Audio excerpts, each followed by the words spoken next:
bonjour ou bonsoir, ça dépend à quelle heure vous allez regarder cette émission. Je suis entourée de très belles chroniqueuses.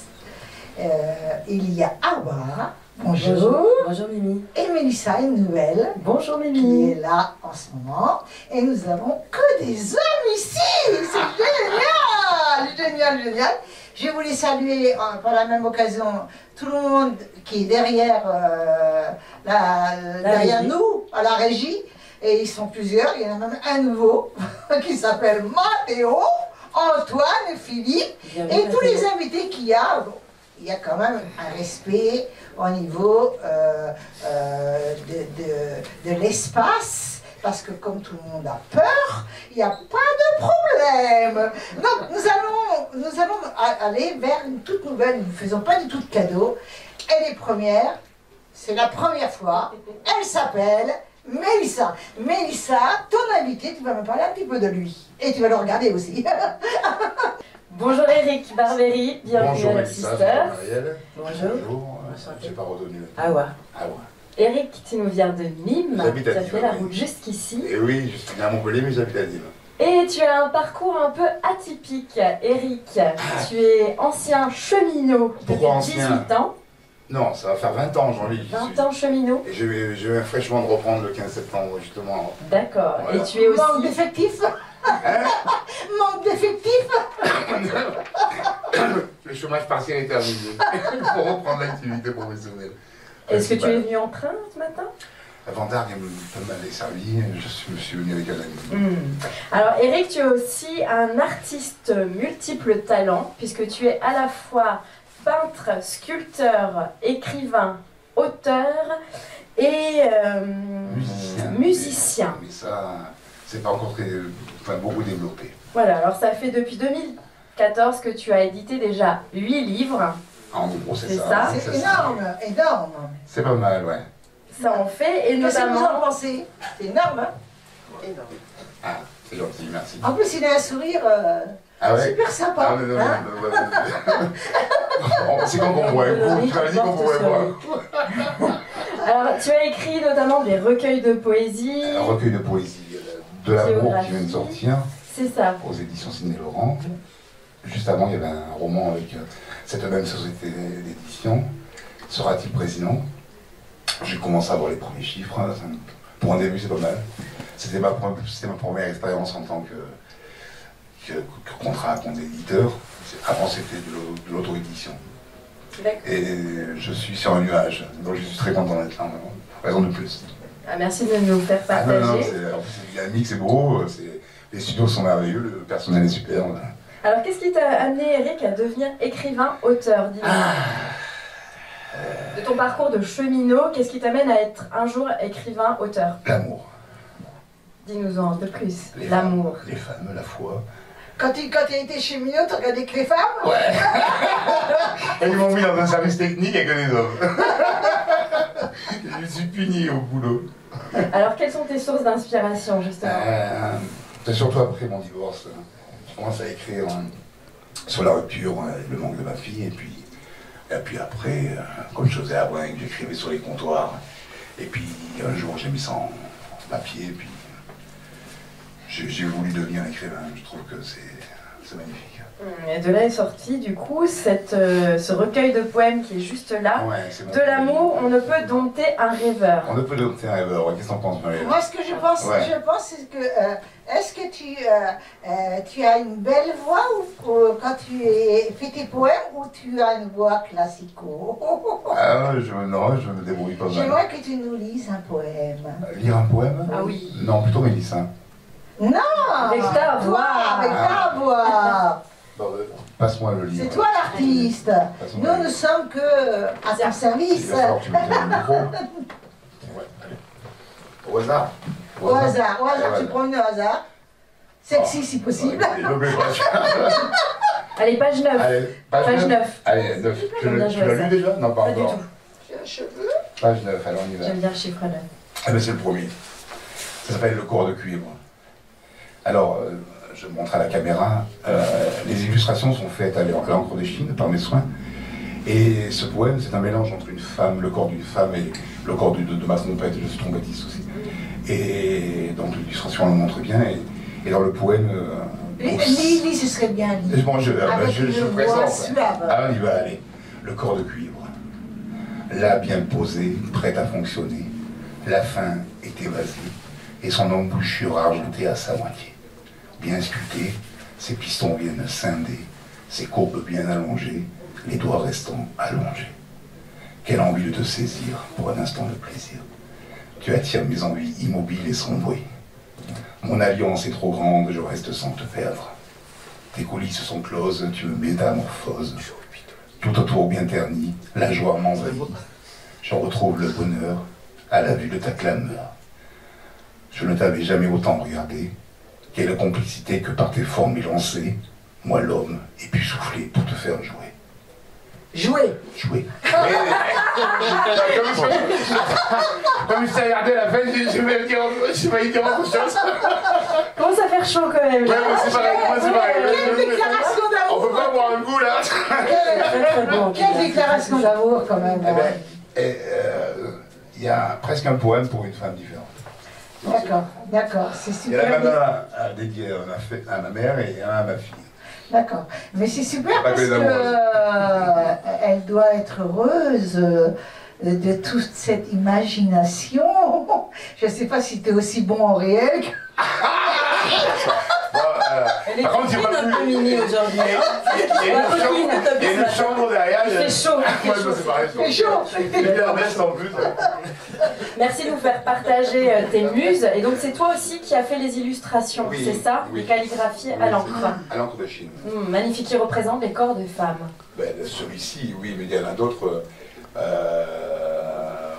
Ça parle de tout, il y a toutes les thématiques. La mort est abordée aussi, un sujet plus lourd, plus grave. C'est pas grave, ça fait partie de ta vie. Ça Hein. fait partie de la vie, exactement. Qu'est-ce qu'il y a? Il y a la communion, il y a un petit peu de religion, mais c'est très léger. Tant mieux. Principalement là. Ouais. Qu'est-ce que vous avez pensé, chers messieurs? Ah, très beau. C'est très beau. Le micro, hein, n'oubliez pas. Est-ce que ça vous donne des idées? Est-ce que vous avez eu aussi chaud que nous? Moi, oui. Hein. Personnellement, déjà, une voix sensuelle et grave, avec le regard. Très bien, Moi, j'ai eu un petit peu chaud quand même. Les guitaristes, Franck, on parle de qu'est-ce que tu en as guitare, pensé? Mais les coulisses, j'ai Nous pas trop n'étions pas compris les visés, coulisses. donc moi. on est moins chaud que Je sais vous. pas ce que c'est. Si, la coulisse, je sais si Sur une trompette, il y a une coulisse Ah. pour régler la tonalité. Ah, voilà. Il règle la Il y a même le tonalité trombone à pour la- coulisses, c'est la Il règle la tonalité pour demain. Il manque plus. Non, mais on Plus sent que beaucoup de l'instrument, là. sensibilité Oui. par contre. Beaucoup de sensibilité de tout ça. C'est génial. Très touchant. C'est un Moi, peu il a un fait fait. un petit peu demander s'ils comptent faire aussi. Alors oui, parce que tu m'en avais parlé un petit peu, c'est que tu es aussi un artiste engagé. Tu écris des contes africains et il y a 2 livres qui vont sortir 3. dans un mois. 3. Dans 2-3 mois, en Afrique, en Côte d'Ivoire. Donc pour le mot de la fin, c'est quoi voilà, la suite en 2021? Oui, il reste encore un peu de temps, 2021. Quand on aura la possibilité, on ira faire un tour en Afrique hein, pour dédicacer des Tu livres. sais que c'est pas 2022? 2021, la fin de 2021. Ouais, on va non, parler d'un pour ça, projet j'ai fin eu un moment 2021. d'hésitation, non mais elle a raison. hein. Et peut-être leur ramener du riz, des choses comme ça, pour la nécessité. Voilà, ça, c'est vraiment un projet. Je pense qu'il y en a ici qui les aident. Ils ont peut-être déjà beaucoup plus que ce qu'ils en Afrique que ce qu'ils ont, quoi, tout simplement. Où on trouve tes livres? Alors, sur le site de la FNAC, Cultura, Amazon, Tu peux regarder la caméra, s'il te plaît? oui. Malgré ton poème, il faut quand même penser à... Ah ouais, t'as raison. On trouve ça sur le... On tape Eric Barbery, Google Eric Barbery, puis on trouve tout. hein. Voilà, on trouve aussi mes auto-éditions. Et... On peut t'écrire sur Facebook, sur les réseaux sociaux. Ouais, et puis en ce moment, je suis en train d'écrire, ça va me donner une inspiration magnifique. Tu peux regarder la caméra, Ah tu peux oui. nous donner ton numéro de téléphone. Ah oui, oui, oui, je donne celui de mon collègue toujours, je ne me rappelle plus. Non, c'est important le numéro de téléphone? Bah c'était bien parce qu'on aurait pu taper vu le poème que tu as fait. Ah ouais, je le mettrai sur mon Facebook. Dernier mot de la fin, Oui. on met ça devant lui. Si tu avais un message à délivrer au monde aujourd'hui, ce serait quoi? Aimez-vous. Oh, c'est- Aimez-vous. Ouais, tout simplement. Aimez-vous. Merci. Quel rêve, quel rêve. Ouais. Je pense que c'est utopique. Eh ben, c'est un peu ça la poésie. On ne peut dompter un rêveur, tu vois. C'est ça, la poésie fait partie de C'est ça, la poésie. vie. Oui, la poésie. Et l'amour aussi. Merci Eric. De rien. Merci Eric. Merci beaucoup. Et donc, comment dire, Eric va rester un petit peu avec nous. Allez, voilà. Ah, On est bien, là. voilà, c'est bien. On est bien, le Tu voulais me parler d'un dernier livre avant qu'on prenne notre dernier Ah livre? oui, en ce moment, on fait la mise en page, la relecture, la correction du coup du siècle. Tu peux regarder la caméra, c'est possible quand même. Oui, hein. le coup du siècle, avec les nouvelles sociétés d'édition, le livre bleu. Il y en a très pro, manque de communication téléphonique, mais sinon, ça a l'air pas mal et je pense qu'il sortira d'ici un mois aussi. Pareil, sur le site de la FNAC Culture. Super, super. Ah ouais, ma chérie. Alors, tu nous as invité à quelqu'un de très bien que j'ai vu tout à l'heure en coulisses et dont je suis un tout petit peu jalouse. Et il le sait pourquoi. Il le sait pourquoi. Tu le sais? Non. Non. Alors, peut-être que je me trompe, il y a tellement d'hommes ici. Donc, tu vas nous parler un peu de ton invité. Avec grand plaisir. Bonjour à tous, excellente rentrée à tous, déjà parce qu'on ne se l'est pas souhaité. Je suis très heureuse d'avoir invité Théo Mandé, que j'estime beaucoup, qui est très engagé dans la vie locale, notamment au niveau humanitaire, puisque c'est le coprésident des Amoureux de la Vie. C'est également un élu de quartier émérite, voilà, qui donne de son temps pour les autres, au service de la cité. Bienvenue Théo Mandé. Merci beaucoup. Bonjour à tous. Bonjour Théo. Bienvenue. Et merci pour l'invitation. Avec grand plaisir. Est-ce que tu peux nous expliquer comment est-ce que tu es arrivé à la présidence des Amoureux de la Vie, la table d'Anouk, qui est élu quartier donc, à Antigone tous les lundis, au service des démunis. Comment a commencé cette aventure et comment tu t'investis au quotidien pour ceux qui ont un peu moins de chance que nous? Alors, l'aventure est née en 2012 avec un couple d'amoureux qui ont décidé le soir de la Saint-Valentin de distribuer des repas dans la rue. Et puis la soupe qu'ils ont choisi de distribuer ce soir-là, en fait, a amené beaucoup de monde. Ils ont décidé de réitérer la chose et ils l'ont fait toutes les semaines pour finir avec 2 distributions. Et puis le monde arrivant sur ce lieu de distribution, étant de plus en plus nombreux, ils ont décidé de faire 2 distributions. Et ils ont séparé un temps donné ces distributions pour arriver avec une distribution à Antigone le lundi et une le jeudi sur la place de la Comédie à Montpellier. Et donc c'est Anouk Crémerdo qui a choisi de reprendre cette association à Antigone et qui nous a quittés il y a quelque temps. Voilà, des suites d'une longue maladie. Et on a repris donc l'association à sa suite pour faire perdurer sa mémoire. Voilà. Avec Claire Hart. Avec Claire Hart très dynamique également sur le qui est terrain. passée il y a très peu de temps dans votre émission. Voilà. Est-ce que tu peux Comment nous c'est dire, bien. est-ce que tu peux nous dire quel impact a eu justement le Covid par rapport au nombre de bénéficiaires que vous pouvez avoir sur l'association et comment vous, quelles solutions vous avez mis en place pour justement pouvoir leur fournir chaque jour à manger et pour pouvoir manquer de rien? Alors nous, on s'est rendu compte avec le confinement qu'il y avait une misère qui était sous-jacente et elle nous a un peu explosé au milieu de la figure du jour au lendemain. Et là, moi, je trouve quand même qu'on n'a pas beaucoup aidé hein, sur ce coup-là. Hein. Alors, il y a eu... des belles actions. Oui, parce Non, que... mais des belles actions, comme toi. Mais je veux dire que par là, c'est pas trop préoccupé au niveau supérieur, je dis bien, préoccuper les personnes démunies. Alors, il y a eu un élan citoyen quand même, parce que... Citoyen, j'ai dit supérieur. Je sais, mais du coup, on a quand même eu donc, les citoyens, donc les personnes qui vivent dans la cité, mais on a aussi les élus locaux, jusqu'à la région, qui nous ont aidés, qui nous ont apporté quand même des fruits, des légumes pour pouvoir alimenter ces maraudes. On a pu faire des distributions alimentaires auprès des étudiants, grâce notamment à Hussein Bourgi, qui est aujourd'hui sénateur. On a eu le département qui nous a aidés, on a eu la métropole, la mairie, la banque alimentaire qui dépend donc aussi de tous les supermarchés de la région et d'ailleurs. Alors au niveau logistique justement, il y a Yanis qui t'a accompagné. qui est également secrétaire général de l'association qu'on va entendre tout à l'heure, parce qu'il a quand même un parcours assez atypique, un policier devenu justement humaniste. Donc ça fait plaisir parce qu'il change un peu l'image qu'on peut avoir d'eux. Est-ce que tu peux nous expliquer justement votre logistique pour qu'on se rende compte un peu du travail fourni dès 6 h du matin? Oui, c'est ça. Parce que pour une distribution alimentaire, on commence très très tôt le matin. Donc heureusement, on a plusieurs équipes.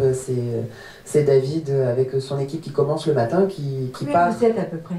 Alors en bénéfice. Par équipe, hein, par équipe. Alors par équipe, la première équipe logistique, ils sont 7. L'équipe distribution, on est à peu près une vingtaine, une trentaine. Tout dépend. C'est chouette. Après la direction, au bureau, on est 5, parce qu'on a une vice-secrétaire, on a Hélène aussi. Après on a l'équipe cuisine où on était jusqu'à 18, donc on essaie de faire plusieurs équipes aussi pour tourner. Et puis après il y a l'équipe vaisselle du soir, donc on peut être jusqu'à 7 ou 8, parce que bien sûr il faut nettoyer. Et ce qui est assez plaisant, Mimi, si tu ne connais pas l'association, c'est qu'au-delà des équipes qui sont donc les personnes assez régulières sur la distribution, il y a aussi en fait des gens de la société civile, mais aussi des demandeurs d'asile, des gens qui sont dans les associations, etc., qui viennent au quotidien quand ils le souhaitent pour prêter main forte justement aux bénévoles qui sont déjà sur place. Donc je trouve cette ouverture d'esprit vraiment très beau. Très bien. On a essayé de mettre en place ce système-là, c'est-à-dire que n'importe qui puisse venir à notre association, aussi bien en tant que bénévole que bénéficiaire.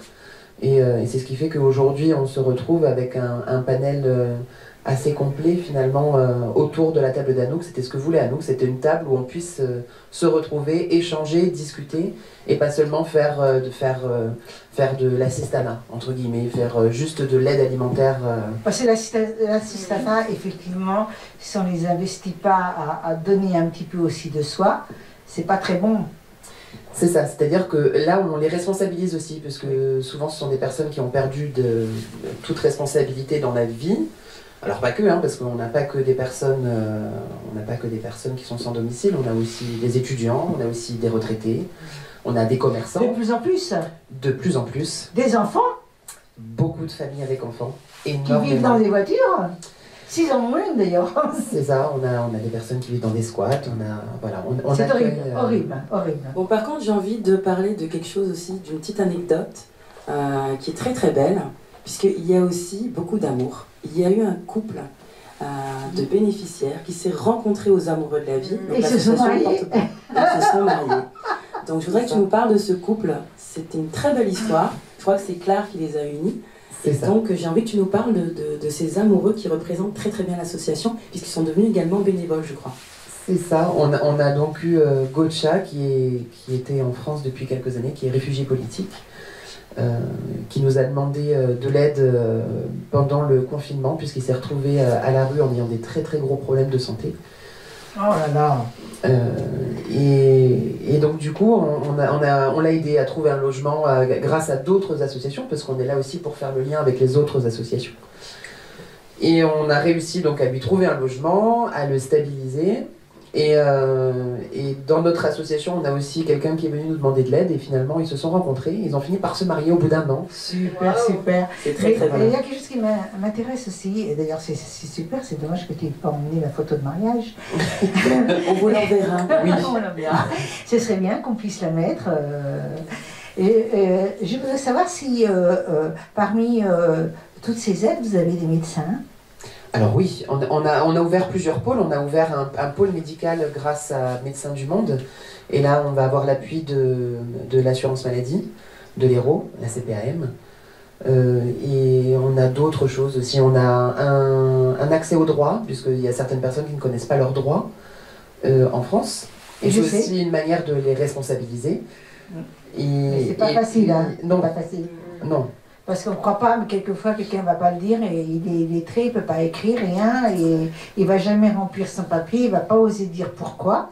Donc il y a plein de soucis. Hein. C'est ça. Alors je voudrais en profiter pour inviter Yanis, puisque tu parles de social, puisque Yanis a également commencé sur l'équipe terrain social, à la rencontre des SDF dans la rue. Alors on appelle Yanis. Yanis.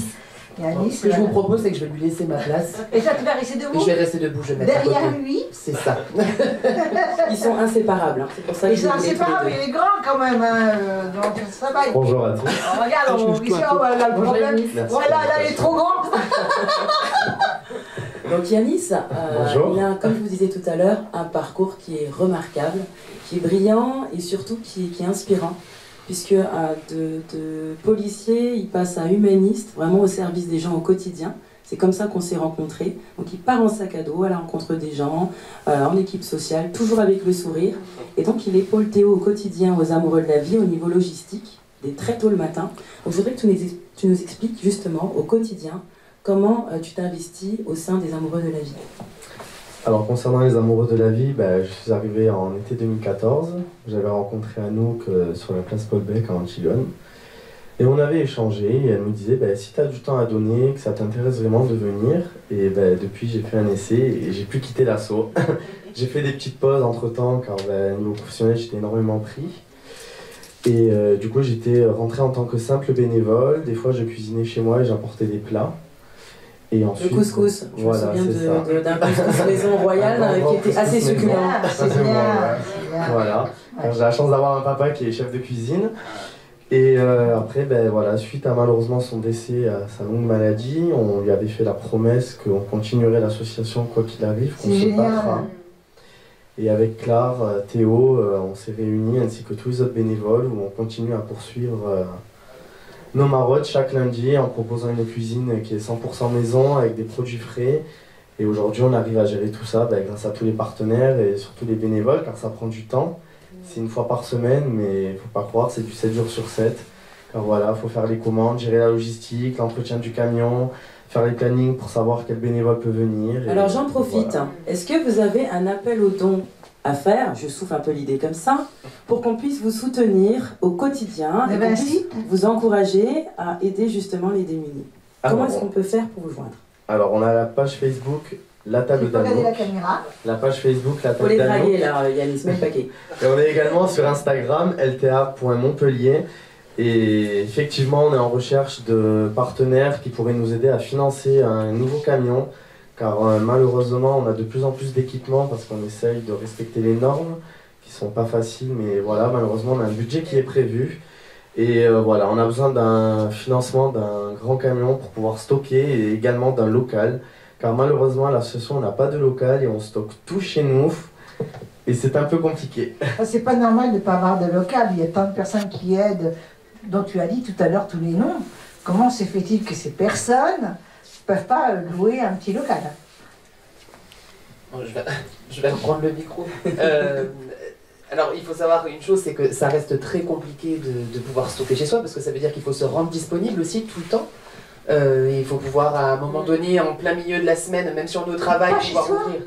pas chez soi. Ah, Je pour trouve les... que les endroits devraient offrir, comme on offre, par exemple, pas chez nous, hein, parce que nous on paye tout, mais, par exemple, un studio d'enregistrement dans un tel village, je sais pas, ça leur coûte rien de donner 20 mètres carrés pour les Là, pauvres. Hein. On est en train Je suis d'essayer... totalement d'accord. Pardon. On est en train d'essayer du coup de mutualiser, parce qu'on a besoin de ce local. On n'est pas la seule association à Montpellier, on est 40 à faire de l'aide aux plus démunis. Eh oui. On est quand même énormément, on s'en rend pas 41 compte. avec moi. Hein. Avec plaisir. C'est ça. D'ailleurs, Stéphane et Mimi ont déjà participé, donc je vous remercie parce que les dons que vous aviez faits ont été accueillis avec beaucoup de joie. Donc Merci, merci beaucoup, c'est j'en gentil. profite. Merci beaucoup. Mais d'abord, on va pas parler de moi, parce que c'est vous les héroïnes. Héroïnes, on dit? Héros? Des héros, Héros, du quotidien. c'est vous les héros. C'est On des n'est pas héros du les quotidien. les héros du quotidien. Et Les donc, garçons, pour 2022, qu'est-ce qu'on peut vous souhaiter? Quels sont les projets des amoureux de la vie? Et comment est-ce qu'on peut vous aider au-delà de l'appel aux dons que vous venez de faire et qu'on jette l'encre à tous ceux qui seront sensibles à cette cause? Alors les projets 2022 pour la table d'Anouk, c'est de continuer d'évoluer en changeant notre équipement et surtout en ayant ce fameux camion, on insiste dessus, mais c'est vraiment notre priorité, le camion suivi d'une salle. je vous conseille, vous savez quoi, vous regardez la caméra, vous donnez votre numéro de téléphone. Et comme ça, ils vous donneront de l'argent. Le camion. Non, déjà tous. Alors, Du coup, pour les projets de la table d'Anouk, ça serait vraiment de changer ce camion et surtout d'avoir un local. Donc pour ça, n'hésitez pas à nous contacter sur nos réseaux sociaux ou sinon directement par téléphone au 06 34 27 43 52 et on vous répondra avec plaisir. Ou sinon, vous pouvez même venir nous rendre visite tous les lundis soirs à partir de 18 h à l'arrêt de tram Antigone, juste derrière le polygone. Ah bah, j'ai encore vu quel numéro de téléphone, hein. Vous voulez intervenir? Et moi, je voulais juste rajouter une chose, c'est qu'on a un autre projet qui est en cours, autre que le local et ce camion, c'est qu'on est en train d'essayer de développer un food truck qui tournerait Ça, c'est en bien. fait dans les centres d'affaires la journée pour nous permettre de gagner de l'argent et de pouvoir salarier des bénéficiaires. Puisque le but de notre association, ce n'est pas faire que de l'assistanat, le but c'est de les sortir de ce cercle L'insertion. vicieux et de faire de l'insertion professionnelle derrière. C'est bien, mais bon, si on arrive à en sauver 2 sur 30, ce serait déjà pas mal. C'est déjà énorme parce que du coup, ces personnes-là sont aussi du coup les personnes qui vont être les prêcheurs auprès de nos projets. Super, Voilà. merci. Super, bravo, merci beaucoup. Merci Théo, merci Merci à Yanis vous. et merci pour Voilà. votre engagement. Ça fait chaud au cœur. Maintenant, nous allons avoir un autre invité qui est assez sage. Il a été trop sage d'ailleurs. Donc on va le dévergonder un petit peu, Mélissa, n'est-ce pas? Allez. Allez. Bonjour Franck Bettin, bienvenue à Love Sisters. Merci, bonjour Mélissa.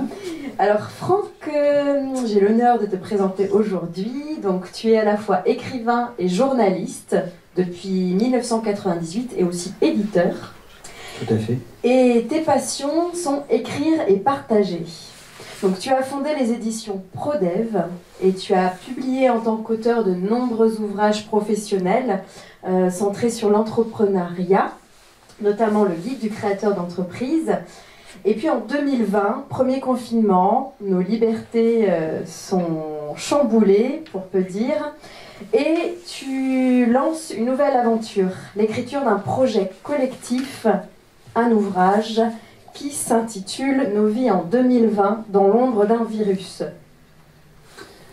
Oui, tout à fait. Est-ce que tu peux nous parler un petit peu de ce projet et de la genèse de ce Mélissa projet? a bien introduit le sujet. Oui, en fait, c'est un projet qui m'est venu d'un coup, en fait, suite à un moment de réflexion, notamment par rapport au fait que j'éditais des publications qui étaient des ouvrages professionnels permettant de faciliter l'accès à l'information. C'est dans ce sens-là que j'avais créé ProDev, où j'avais des publications notamment sur la partie économique, donc aider les gens à créer leur entreprise et à mettre en place leurs projets, et également débroussailler en fait toutes les problématiques de la formation, l'emploi, et je participais aussi à écrire des articles sur d'autres sujets. Et à ce moment-là, mon activité était très liée aussi à l'événementiel, puisque j'étais partenaire de nombreux salons en France qui n'avaient plus lieu, et aussi se poser la question, on va dire qu'en plus l'entreprise, ça devenait compliqué, et j'avais déjà écrit un livre en 2018 suite à un contact d'un ancien responsable agronome de l'ONU qui en fait souhaitait écrire le livre de sa vie, et suite à notre rencontre, en 4 mois en fait on a écrit son livre qui s'appelait Mes vies, et qu'il a offert lors... Mes vies. Oui, ça s'appelait Mes vies, ouais. Il y a plusieurs vies. Eh bien oui, toutes ces vies, tout à fait, personnelles et professionnelles, avec tous ces voyages, parce qu'il a énormément voyagé dans le monde, puisque le but c'était de faciliter l'accès à l'alimentation via l'agronomie, et notamment avec un lien important avec Madagascar, et sa femme ayant d'ailleurs une association en lien avec Madagascar. Et ce livre, donc, on l'a terminé avant son anniversaire, qui était de mémoire en avril 2018, qu'il a remis donc en surprise, personne n'était au courant, c'était un secret, à toutes les personnes, ses amis, sa famille qui étaient présents. Et en fait, il m'a beaucoup remercié de ça, et j'ai été très touché parce que quelque part, il avait pu en fait dire des choses à tous ses proches, et aboutir dans son idée d'écrire ce livre qui décrivait tout ce qu'il avait fait, mais aussi des choses intimes. Et c'est pas évident d'écrire des choses intimes lorsqu'on écrit, quoi. Hein, et peut-être justement... C'est peut-être plus facile si on parle de la personne il, ou, mais le jeu, c'est pas facile. Le jeu, c'est pas facile du tout. Donc c'est toi qui l'as accompagné en fait dans cette écriture. Tout à fait, c'est-à-dire qu'il avait déjà une première écriture, j'ai réécrit, j'ai fait toutes les corrections, j'ai fait des propositions. En fait, il y a eu un échange bon, qui a duré 4 mois pour aboutir à une version définitive. Alors c'est un peu frustrant parce que c'est pas celle que nous on aurait mis. Hein. C'est-à-dire que, au final, puisque c'est lui c'est son livre, au final, c'est lui qui décide du final, puisque bon, il le finance. Hein, donc voilà. Donc, et quelque part, c'est ça qui m'est revenu en tête, c'est mes vies, et dans la situation où on était, et où justement... lors du confinement en 2020. Tout à fait, confinement, couvre-feu, etc. Les gens rentraient chez eux tôt. Et à un moment donné, je me suis dit, mais en fait, des vies ont été chamboulées. Cette situation a fait réfléchir à beaucoup de monde. Il s'est passé beaucoup de choses qui ne se seraient pas passées dans une autre période. Et je me suis dit que les gens avaient beaucoup de choses à exprimer et qu'en plus, cette année 2020, elle allait marquer le début d'une autre histoire et on allait en parler dans 10 ans, dans 20 ans, dans 30 ans. Ce que j'ai beaucoup aimé, c'est que tu as précisé 2020. Oui, parce que quelque part... Année jubilaire, t'as bien précisé, hein. T'as bien précisé, hein. Quelle signification ça a pour toi? Le 20, est-ce que tu peux nous... Le Stradamus. Non, parce que tu insistes bien dessus. On sent beaucoup de... parce que c'est déjà c'est rond. C'est deux chiffres identiques. Je continue. Oui. C'est deux chiffres identiques. Et en même temps, donc, il se passe quelque chose quand même de majeur. C'est la première fois, premier confinement de l'histoire de France, où tout d'un coup, eh bien, on met tout le monde à la maison pour s'occuper pour soigner les gens d'un virus. C'était jamais arrivé. Soigner? T'es sûr? Alors, en tout cas, pour s'occuper. Essayez de soigner. Voilà. Éviter la contamination, mais soigner. Tout à fait. Alors après, on peut avoir un long débat là-dessus. C'est pas forcément le sujet, et je l'ai pas, j'ai pas développé d'ailleurs ce sujet dans le livre, parce que le but, c'était vraiment de permettre aux gens de s'exprimer. C'est aussi de marquer la partie historique, puisque la première partie, c'est Apocalypse Nord à l'aube des premiers jours, où il y a le discours du président de la République, c'est la veille des élections municipales, où on dit demain vous allez voter, mais on va tout fermer. Donc déjà, il y a une ambivalence qui va persister pendant des mois, et à ce moment-là, on va être bombardé d'informations qui vont être uniquement liées à ce sujet, le virus, le nouveau coronavirus qui devient le Covid-19. Et à partir de là, toute l'information sera autour de ça. Donc ça, c'est la première partie. Et ensuite, ce qui était important, c'est d'avoir un œil un peu d'humour dans cette sombreur, entre guillemets, hein, puisqu'il y a eu de magnifiques histoires. C'est la troisième partie, c'est tous ceux qui se sont exprimés. Mais cette deuxième partie, j'ai inventé un personnage fictif, qui est un être venu d'ailleurs, qui connaît notre histoire, l'histoire aussi d'autres planètes, dont des civilisations se sont éteintes, hein. Il vient en éclairage, puisqu'on est une planète qui a été détectée,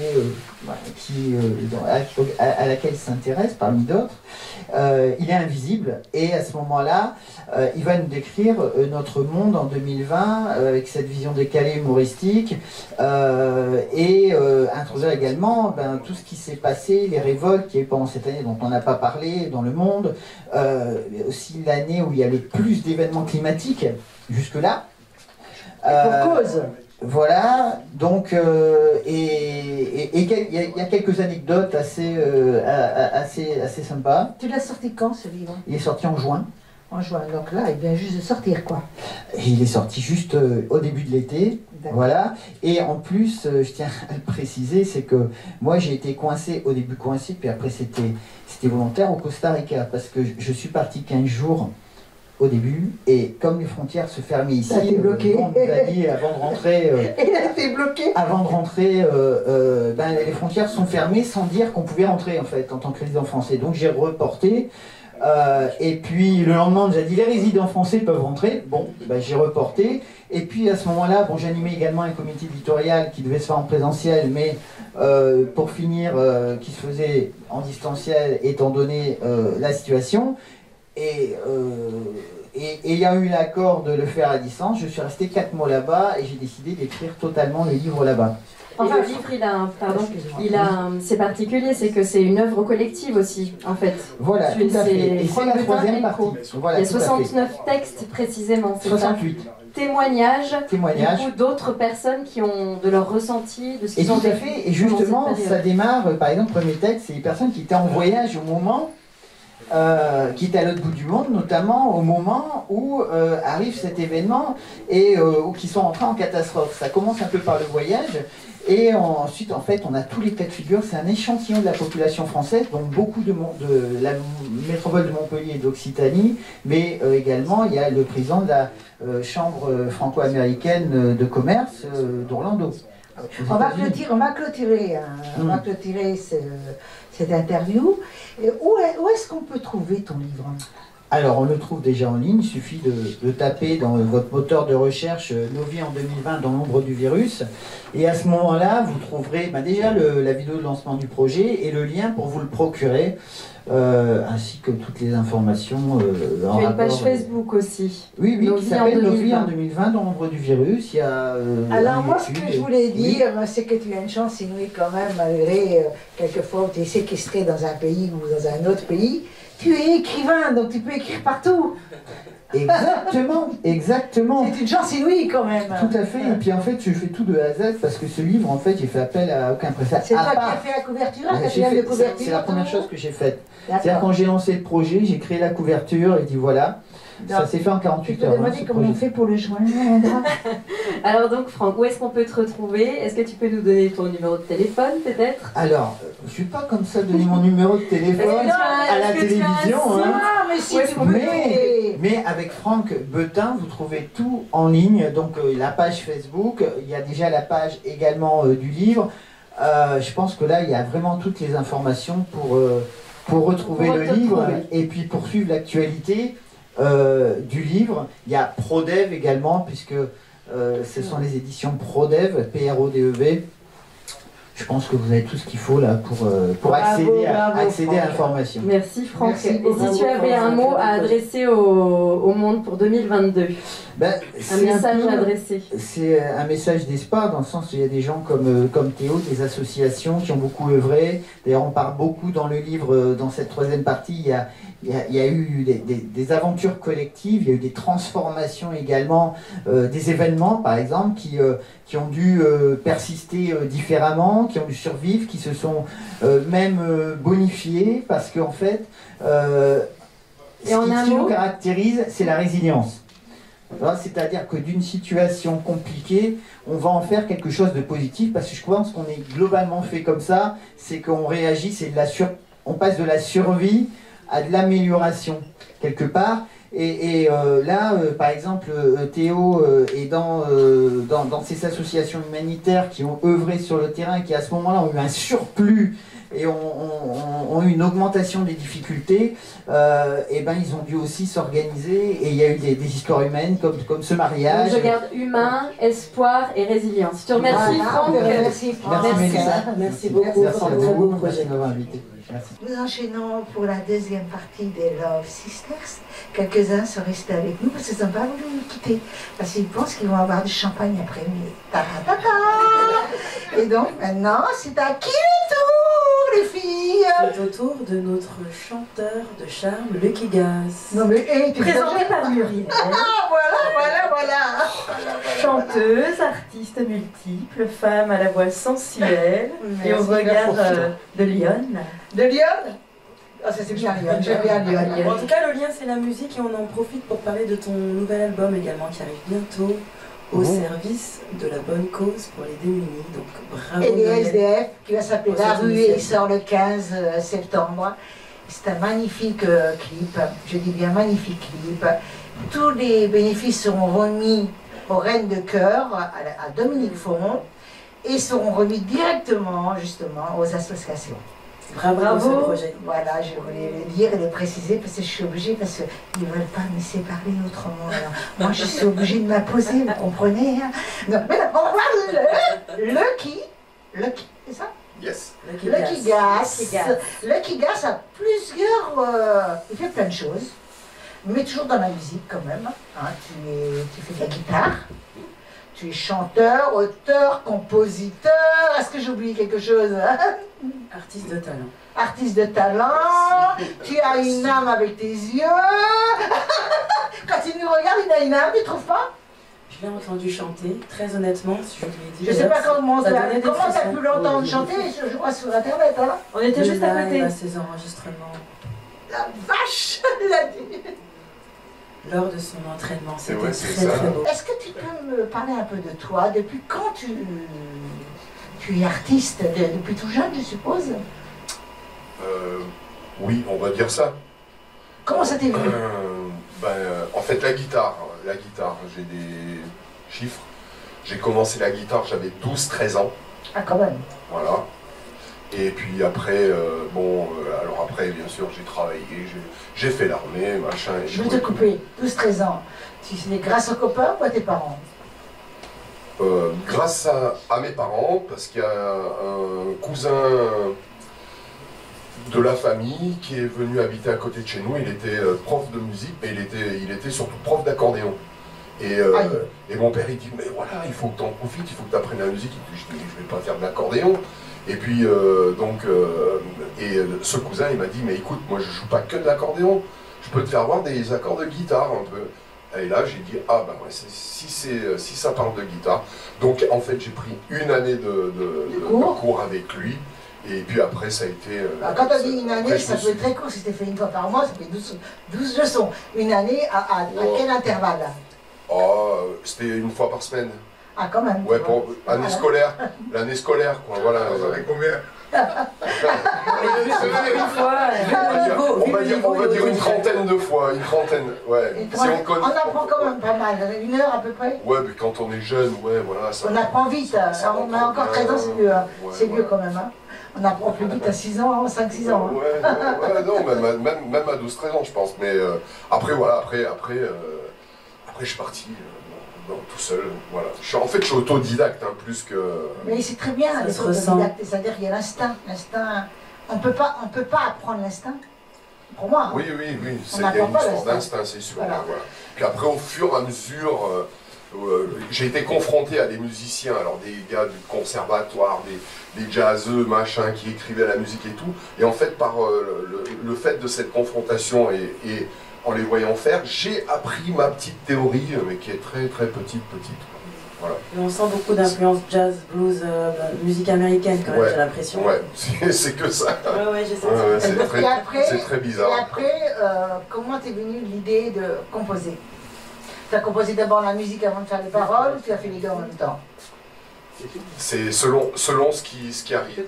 Des moments, les paroles arrivent en premier, la musique en second. Des moments, la musique arrive en premier, les paroles en second.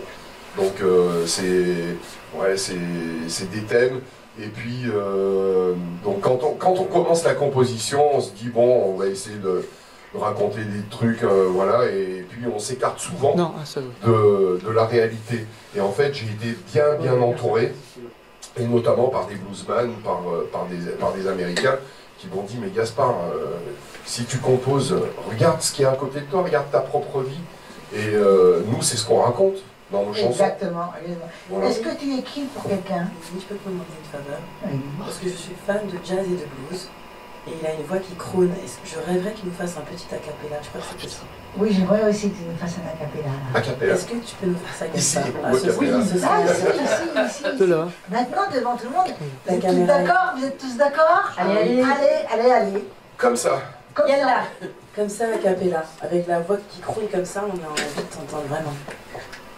Alors laquelle Ta chanson préférée. Eh ben, c'est celle que j'ai fait à la guitare, mais sans la guitare. Alors, celle que tu vas faire, que tu as fait, ou tu as fait de que je vais faire la à la balance. guitare, ouais. Celle Voilà, que tu as fait voilà, la balance. Voilà. Donc c'est... I used to spend my nights out on a bare room. Liquor was the only love I know. Yeah, you're reaching for me for the bottom, babe, and you brought me back for being too far gone. Oh, you are smooth as a Tennessee whiskey. Oh, you're so sweet as a strawberry wine. You was warm as a glass of brandy, and still story of your love all the time. Magnifique. Magnifique. J'ai jamais fait ça. Je savais que c'était incroyable. Donc, vous pouvez me prendre... Est-ce que j'ai le droit de piquer 2-3 mots de toi pour ma musique? Oui. La fin. Là, c'est une invitation. Donc, Hein. Donc Mimi te demande en direct de collaborer sur son album. 2-3 de la fin. Hein? Magnifique. Voilà, c'est né sur le plateau, une future collaboration entre Mimi Non, mais j'ai plus que des samples et sur le la... Kigas. Je suis dracoleuse. Je suis dracoleuse. Je fais jamais ça. J'ai toujours ma guitare avec moi, mais comme ça, a cappella sans rien. Alors là, C'est génial. c'est exceptionnel. On a trop de chance. C'est très juste. On a beaucoup de chance alors. J'avais un peu le cul serré, mais bon, enfin. C'était beau. C'était vraiment très beau. Tu as aussi ton nom réel et Gaspard Ossiquian. Et est-ce que tu es sur les réseaux au nom de Gaspard ou au nom de la... Oui, bah, les deux en fait, les deux. Alors, entre guillemets, tu les mets entre guillemets. Voilà, Gaspard Ossiquian, voilà, et Lucky Gas et Little Peter, c'est un des albums qu'il y a sur la table, là, le West to West, et aussi le Gas Blues On les Band. voit pas tes albums, tu peux nous les présenter? Les tableaux qui cachent. Ah, c'est les tableaux d'Eric, les tableaux d'Eric. la place. Ben, voilà, c'est ce CD, donc... Qui est sorti quand? Il est sorti en 2018. D'accord. Voilà, et on est deux, là, il y a un guitariste, Little Peter, qui est un guitariste... La voiture est pas mal, hein? De grand talent, ouais, L'affiche est magnifique. c'est une Buick. La photo est prise dans la campagne toulousaine, voilà, et ce CD, on l'a enregistré au Texas, à Austin. Oh yeah. Voilà. Et il y a vraiment une équipe de musiciens américains qu'on connaît. Enfin, là, il y a les Texas Horn. Eux, ils ont accompagné Aretha Franklin, Ray Charles, Los Lobos, Christopher Cross, Jimmy Vaughan. Tu vas sortir un album là bientôt? Oui, dès que j'ai déménagé, et là, dès que je finis mon petit coin studio dans ma nouvelle maison, voilà. Et en fait, c'est en chantier. C'est pas grave, le home studio peut être en chantier, on peut être au milieu d'un bordel et on peut enregistrer, hein. Voilà, mais en fait, c'est le chantier et mes chansons sont en chantier aussi. Donc j'attends de vraiment me poser et d'être tranquille et voilà.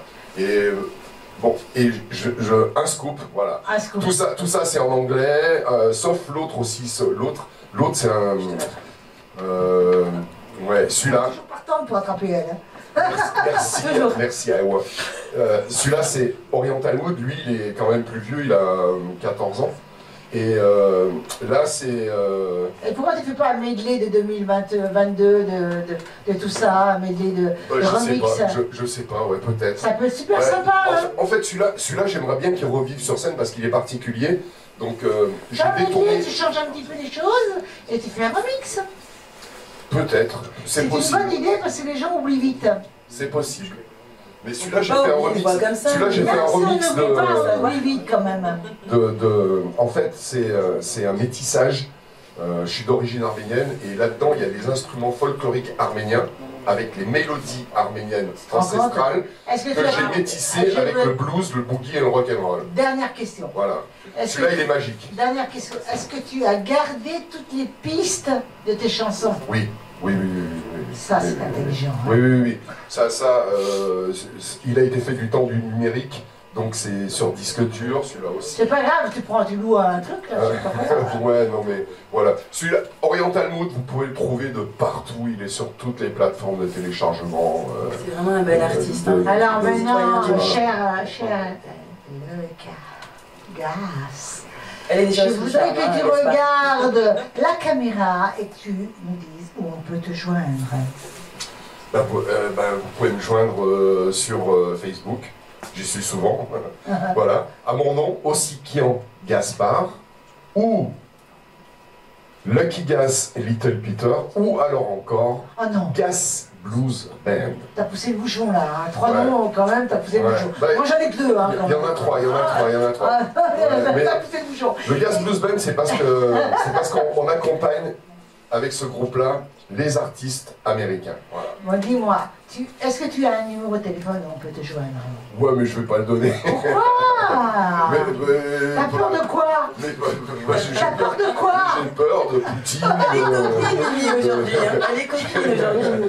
J'ai peur de Poutine et tout ça. On sait non, mais t'as pas à avoir peur. Les gens sont pas malins. Il suffit d'acheter un téléphone à 1 €.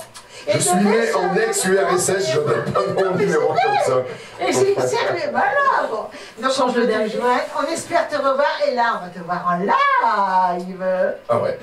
Donc on y va, et on revient, et tu reviens, parce que t'es obligé de revenir. Hein. Ok.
Legal wise, the only love I know. You rescue me for reaching for the bottom, babe, and you brought me back for being too far gone. Oh, you were smooth as a Tennessee whiskey.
Tennessee whiskey.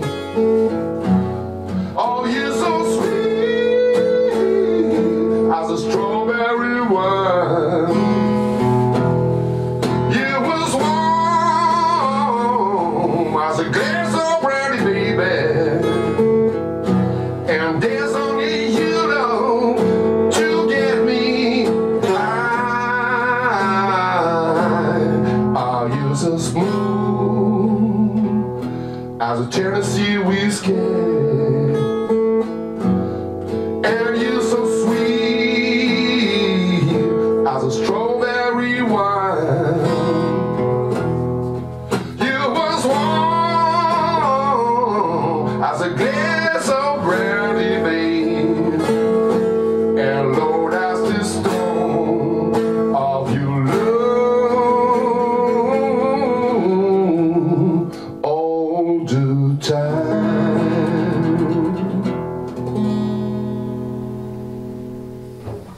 Donc on dit bien devant la caméra qui est comme un testament, hein, quand on parle devant une caméra.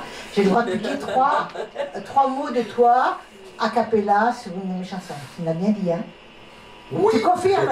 Tu confirmes? Oui. Contrat signé. Donc j'ai 3 samples, c'est super. J'espère que je me suis pas marié là, mais bon. Si tu t'es marié, t'inquiète pas. Le divorce, c'est pas fait pour les chiens. Oh, par contre, l'essence d'un gros featuring là. Ils se marient pas les chiens. Featuring qui est né sur le plateau là. Waouh. Ben, j'en reviens pas. Ah bon, c'est à ton tour, ma chérie. Et nous avons une charmante dame qui est souriante, qui a la joie de vivre. Et tu vas nous la présenter. Avec très grand plaisir, on a l'immense honneur d'accueillir une artiste vraiment multitalentueuse, Nadine Verg, qui va nous faire découvrir son univers et qui va nous prouver qu'on peut combiner l'art, mais également l'écologie. Bonjour Nadine. Oui, bonjour. Bonjour. Comment on peut lui dire bonjour? Bonjour. Bonjour. Alors, les sculptures que vous voyez là sont des sculptures donc, qui ont été réalisées par cette somptueuse créatrice qui va nous parler justement de sa technique, puisqu'elle utilise le feutre industriel, phonique. Est-ce que tu peux nous expliquer un petit peu ton univers? Le matériau, d'abord, essentiellement, j'ai eu de la chance, il y a une quinzaine d'années, de trouver un morceau de feutre dans une friche industrielle. Et j'ai eu un coup de foudre. Je ne sais pas pourquoi, mais le contact, le toucher un peu rugueux comme ça. Je l'ai ramené chez moi. Après, ça a été un peu compliqué de savoir ce que c'était comme un matériau, de trouver comment l'utiliser, d'inventer une technique. Mais tout de suite, j'ai su que ce matériau allait me fasciner. Et voilà, ça fait 15 ans que ça dure. Et est-ce qu'avant cela, tu étais déjà en fait créatrice-sculptrice, ou oui. C'est un métier qui est arrivé par la suite? Non, à 16 ans, j'étais pas très bonne à l'école, alors je suis rentrée aux Beaux-Arts. Donc ça remonte à loin, mais c'est vrai que j'avais pas trouvé j'avais pas trouvé le moyen d'expression qui me conviendrait et je cherchais beaucoup et ça n'aboutissait pas, ça me satisfaisait pas. Et vraiment, je crois que le début de ce qui m'a le plus intéressé dans l'histoire, c'est cette trouvaille. C'est trouver ce matériau et c'est vraiment... Et du jour où j'ai trouvé ce matériau, j'ai laissé tomber tout le reste. Hein. Je n'ai plus rien utilisé d'autre. D'accord. Combien de temps ça te prend pour réaliser une œuvre comme ça? Là, on découvre vraiment de très très belles œuvres, toutes faites à la main. Combien de temps est-ce que tu passes pour sculpter? Ben, quelquefois ça peut aller vite et quelquefois c'est très long. Ce qui est sûr, c'est qu'une œuvre comme ça commence dans la tête bien en amont. Donc on commence à savoir où on va aller, ce qu'on veut faire. Et voilà, après la réalisation, alors je travaille sur plusieurs œuvres en même temps parce qu'effectivement certaines, je fais quelque chose et puis ça ne me plaît pas, donc je passe à une autre. Donc j'ai besoin Donc il y en a qui mettent des mois, il y en a qui ne sont jamais finis d'ailleurs, et puis il y en a pour qui ça va très vite. Et c'est quoi tes inspirations? Qui t'inspire aujourd'hui? Oh, l'univers, le monde, les gens, l'actualité, ça me tombe dessus et je sais pas trop ni pourquoi ni comment, et puis ça ressort à un moment, mais c'est vrai que je ne peins que des... Enfin, je peins aussi, mais je ne travaille que sur le visage humain, l'émotion, voilà ce qui m'intéresse. D'accord. Donc, typiquement, par exemple, avant de créer une œuvre, tu la dessines ou vraiment elle naît au moment où tu la crées avec la matière?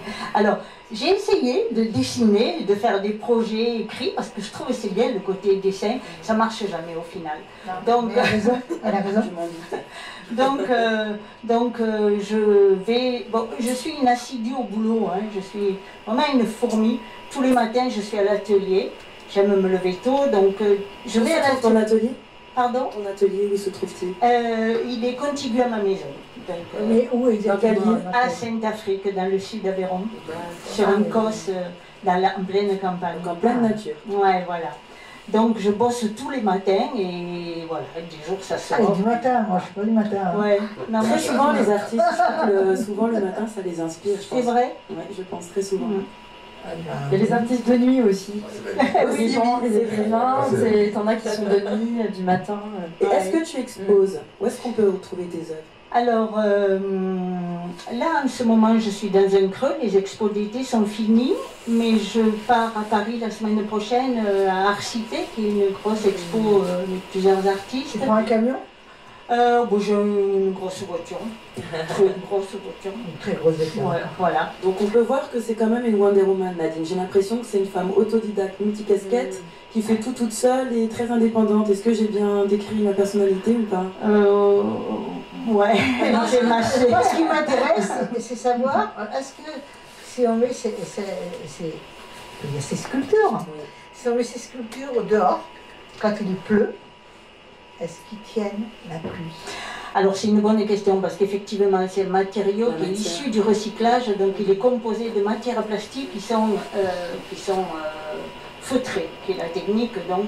Et j'en vends pour l'extérieur, par contre, comme je voudrais qu'elles tiennent un peu plus longtemps que moi, je les prépare bien, c'est-à-dire que je mets du vernis, je les remplis à l'intérieur. Exactement, comme une peinture extérieure, ouais, voilà, exactement. Je les socle convenablement. C'est intéressant de savoir ça. Bah, justement, je trouve que c'est très touchant, surtout que c'est dans l'air du temps, de travailler sur tout ce qui est matière recyclée.